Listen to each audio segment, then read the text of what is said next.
Voice note میں پلے کرتا ہوں۔ السلام علیکم ورحمۃ اللہ وبرکاتہ۔ مفتی صاحب سے میرا یہ سوال ہے کہ جب عورت دوسری شادی کرتی ہے تو اس کی جوان بیٹیاں ہوتی ہیں، تو کیا وہ ستیلے باپ سے پردہ وہ لڑکیاں کر سکتی ہیں؟ اس میں جو ہے اسلام میں شریعت کا کیا حکم ہے؟ اور جب دوسری شادی عورت کرتی ہے تو وہ بچیاں اپنے اصل باپ کے پاس کب تک آ سکتی ہیں؟ بھی آ سکتی ہیں، نہیں آ سکتی؟ اس میں پھر اسلام میں کیا اس کی اہمیت ہے؟ اور عدالت میں اس میں کیا ہوتا ہے کہ جب جو عورت دوسری شادی کرتی ہے تو اس کا جب ستیلا باپ ان بچوں کا آ جاتا ہے تو وہ بچے اپنے جو بیٹیاں بیٹے اپنے اصل باپ کے پاس جا سکتی ہیں یا نہیں جا سکتی؟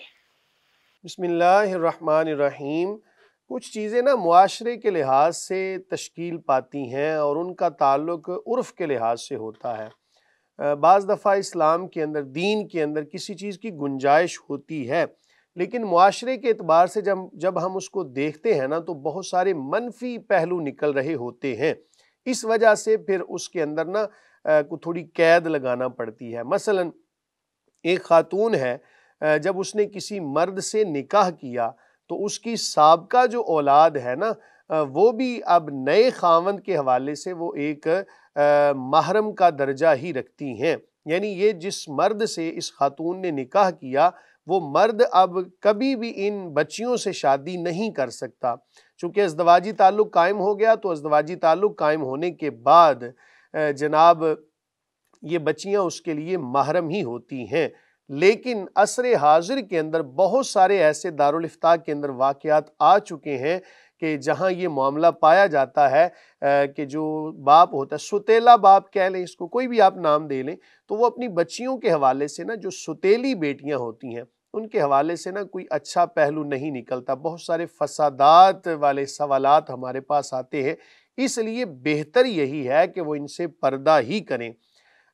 ہوں گی تو محرم اس کے لیے، یعنی نکاح تو ان سے نہیں ہو سکتا، لیکن نکاح نہیں ہو سکتا تو ایسے معاملات جو ہمیں سننے دیکھنے کو ملتے ہیں نا، اس لیے بہتر یہ ہے کہ بچیاں اس سے پردہ ہی کریں اور مناسب طریقے سے پردہ کریں۔ مناسب طریقے سے مراد یہ ہے کہ اگر بالکل واضح طور پر جناب جیسے ہی باپ گھر میں آیا، ستیلا باپ ہے، جیسے ہی گھر میں آیا تو یہ جناب گھونگھٹ بنا کے کسی اور کمرے میں چلی جائیں گی نا، تو بھی ایک باپ کے لیے نا ایک بڑا عجیب سا مسئلہ نکلے گا۔ وہ کہے گا کہ یہ مجھے اپنا سمجھتی نہیں، اور یہ نا موقع محل کو دیکھا جاتا ہے کہ باپ ہے کیسا، یعنی وہ جو پالنے والا ہے، پالنے والا ہی اس کو کہیں گے، حقیقی باپ تو نہیں ہے، ستیلا باپ ہے، تو اگر تو اس کا رویہ کچھ مناسب ہے تو پھر مناسب درجے کا پردہ کر لے۔ اور اگر وہ کوئی اللہ نہ کرے کوئی فاسق ہے، کوئی فاسق مولن جس کو کہا جاتا ہے، ایسا مسئلہ ہے تو پھر سخت قسم کا پردہ اس سے کریں۔ بہرحال یہ موقع محل کی مناسبت سے۔ رہی بات یہ کہ کتنی دیر تک بیٹیاں یا بیٹے اپنے باپ کے پاس رہیں گے طلاق ہو جانے کے بعد، یا پھر اپنی ماں کے پاس کتنی دیر تک رہیں گے، تو اصول آپ نے یاد رکھنا ہے جناب کہ جب تک بچوں کو ماں کی ضرورت ہوتی ہے، شریعت نے حکم لگایا ہے کہ بچے اتنی دیر تک ماں کے پاس رہیں، اور جب ماں کی ضرورت کوئی زیادہ نہیں رہتی ہے، ماں کی ضرورت تو آخر دم تک رہتی ہے۔ اللہ کرے کہ جب یہ لوگ طلاق والا معاملہ کرتے ہیں تو سوچ لیں کہ ہمارے بچوں کے اوپر کیا گزرے گی۔ بچوں کو ماں کی بھی ضرورت ہوتی ہے، بچوں کو باپ کی ضرورت بھی ہوتی ہے۔ گھر ختم کرنے سے پہلے یہ ایک لمحے کے لیے ضرور سوچ لینا کہ ہمارے بچوں کے اوپر کیا گزرے گی۔ بہرحال جب تک ایک ظاہری طور پر ماں کی ضرورت ہوتی ہے تو بچوں کو ماں کے پاس ہی رکھا جائے۔ عدالت اس کا فیصلہ کر دیتی ہے جناب کہ 10 سال تک، 8 سال تک، یا بعض دفعہ 17 سال تک، بالغ ہونے تک بچے ماں کے پاس رہیں گے۔ اس کے بعد یا پھر یوں سمجھیں کہ سمجھدار ہونے تک بچے ماں کے پاس رہیں، اس کے بعد پھر اپنے باپ کے پاس۔ اور اصل جو حقیقی معنوں میں اولاد جو ہوتی ہے نا، یہ مرد کے پاس ہی آتی ہے، مرد کی ذمہ داری ہے۔ قرآن کہتا ہے نا وَعَلَى الْمَوْلُودِ لَهُ رِزْقُهُنَّ وَكِسْوَتُهُنَّ بِالْمَعْرُوفِ، کہ والد کے اوپر یہ لازم ہے اولاد کے حوالے سے اور بیوی کے حوالے سے تمام قسم کے اخراجات اٹھانا۔ واللہ تعالی عالم بالصواب۔ جی مفتی صاحب، اگلا سوال ہمیں موصول ہوا، ایک بہن پوچھ رہی ہیں کہ میں نے حساب لگوانا تھا میرے اور میرے ہسبینڈ کا، میرے ہسبینڈ مجھے بار بار طلاق کی دھمکی دیتے ہیں، ابھی 15 ماہ ہوئے ہیں ہماری شادی کو، میرے شوہر نے مجھے گھر سے بھی نکال دیا ہے، اس بارے میں رہنمائی فرمائیں اور کوئی حساب وغیرہ لگا دیں۔ بسم اللہ الرحمن الرحیم۔ انہی باتوں کی وجہ سے جو خواتین بیٹھی ہوتی ہیں نا، یہ مسائل سن کے وہ کہتی ہیں ہم نے نکاح ہی نہیں کرنا۔ یہ جب خاوند طلاق کی دھمکی دے رہا ہے، وہ جتنے جوڑے ہوتے ہیں نا ان کو جب خوش نہیں نہ دیکھتی تو وہ کہتی ہیں جی ہم نے نکاح ہی نہیں کرنا۔ اور یہ دیکھیں نا، کوئی اچھی بات نہیں ہے ایسا معاملہ کرنا۔ خاوند کو بھی چاہیے ایسے ہی فضول میں، بھئی دھمکی دینے کے لیے اور تھوڑی چیزیں ہیں، یہ طلاق کی دھمکی ہی دینا اور پھر گھر سے نکال دینا، خدا کا خوف کریں یار۔ جس خاتون نے اپنا سب کچھ آپ کو دے دیا، اپنی ایک خاتون کے پاس عزت ہی ہوتی ہے نا، تو وہ عزت ہر چیز اس نے آپ کے اوپر قربان کر دی، اور آپ نے کوئی، اللہ نہ کرے میں یہ جملہ بولنے لگا ہوں تھوڑا سا سخت، کہ آپ نے کوئی ٹیشو پیپر سمجھا ہوا ہے اس کو استعمال کیا اور اس کو پھینک دیا۔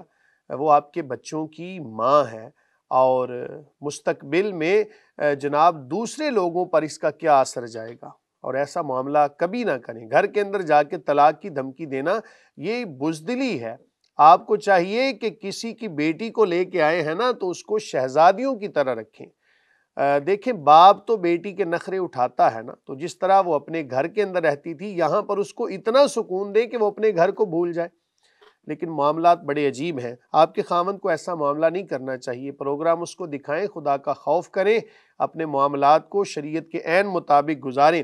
کریم آقا علیہ الصلوۃ والسلام کی جو ازدواجی زندگی ہے اس کا مطالعہ کرنا چاہیے ہر بندے کو۔ میں ایک روایت آپ کے سامنے پیش کرنے لگا ہوں۔ کریم آقا علیہ الصلوۃ والسلام گھر کے اندر تشریف لائے، ام المومنین حضرت عائشہ الصدیقہ عفیفہ رضی اللہ تعالیٰ عنہا، آپ نے کسی برتن کے اندر کچھ پینے والی چیز استعمال فرمائی، تو کریم آقا علیہ الصلوۃ والسلام تعلیم امت کے لیے فرما رہے ہیں کہ عائشہ آپ نے کہاں سے پانی پیا ہے، یعنی کس جگہ پر آپ نے منہ مبارک لگا کے پانی پیا ہے، تو اسی جگہ سے کریم آقا علیہ الصلوۃ والسلام نے پانی پیا۔ یہ ہمیں تعلیم دی جا رہی ہے کہ ازواج کے ساتھ، بیویوں کے ساتھ کیسا رویہ ہونا چاہیے۔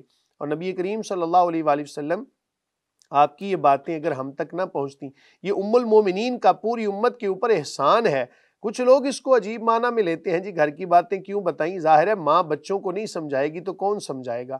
تو یہ ہماری روحانی مائیں ہیں کہ جنہوں نے کریم آقا علیہ الصلوۃ والسلام کی گھر کی زندگی ہمارے سامنے بیان کی کہ ہمیں جینے کا سلیقہ آ جائے۔ اور جب کوئی بندہ اس روایت پر عمل کرتے ہوئے اپنی بیوی کے ساتھ حسن سلوک کرتا ہے، یقیناً ثواب بھی پائے گا۔ کریم آقا علیہ الصلوۃ والسلام کا یہی فرمان ہے۔ اور قیامت کے دن جو اخلاقیات کے حوالے سے سب سے پہلے جو چیز تولی جائے گی میزان کے اندر، وہ ہمارا بیویوں کے ساتھ سلوک ہوگا۔ تو ذرا ہوش کے ناخن لیں کہ اگر وہاں پر ہی حسن سلوک نہ نکلا تو کیا بنے گا۔ کریم آقا علیہ الصلوۃ والسلام فرماتے ہیں تم میں سے بہترین بندہ وہ ہے کہ جو اپنے اہل کے حوالے سے بہترین ہے،